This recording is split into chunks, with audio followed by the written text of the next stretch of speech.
तो आज हम नील हॉस्पिटल में सुकेशनी के पास है। सुकेशनी का कल नॉर्मल डिलीवरी हुआ है। बहुत ही अच्छा उसका ये नॉर्मल डिलीवरी का और पूरे प्रेगनेंसी का एक्सपीरियंस रहा। तो सुकेशनी, आपका बहुत बहुत आपको मुबारक हो, बेबी बॉय हुआ है। तो आज आपण तिच्याच तोंडून हा तिचा पूर्ण एक्सपिरियन्स ऐकूया। हाय, माझं नाव सुकेशनी ओमकार जाधव आहे। मी माझा एक्सपिरियन्स शेअर करणार डिलिव्हरीचा। माझं ॲक्च्युली 5 तारखेला अपॉइंटमेंट होती नील मॅडमकडे मार्चच्या, आणि तेव्हा त्यांनी चेक केलं आणि त्या बोलल्या की चेक केल्यानंतर की तुला म्हणजे ॲडमिट करण्याची गरज आहे।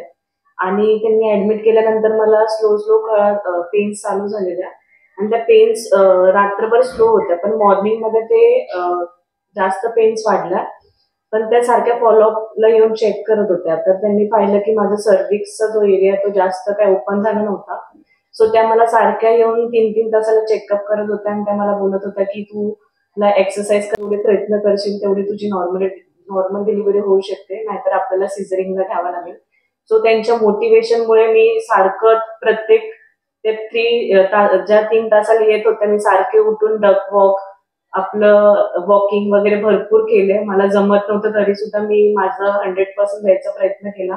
सो ते सारखे 3 तासाला चेक करून येऊन पाहत होते, तर सर्व्हिस हळूहळू थोडं जास्त सेंटीमीटरने ओपन होत होतं। सो फायनली त्यांनी 5 o'clockला मला सांगितलं की अजून थोडा प्रयत्न करावा लागेल, जर आता तू अजून थोडा प्रयत्न केले तर नॉर्मल डिलिव्हरी आरामात होईल।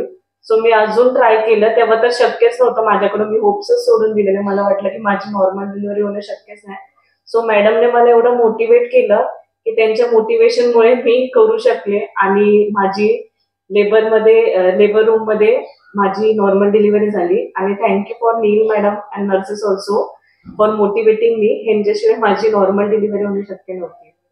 Thank you so much. तो जैसे अभी हम सभी ने सुना सुकेशनी की केस में, तो जो मोटिवेशन है ना, वो खुद का मोटिवेशन बहुत जरूरी रहता है। और जो आपके रिलेटिव्स होते हैं, जो डॉक्टर्स है, नर्सेस है, सभी को उस समय मोटिवेशन करना पेशेंट के लिए बहुत जरूरी होता है। और जो खुद से थोड़ा मेडिटेशन करते हैं तो उनके अंदर वो मोटिवेशन अपने आप आ जाता है, वो शक्ति आ जाती है।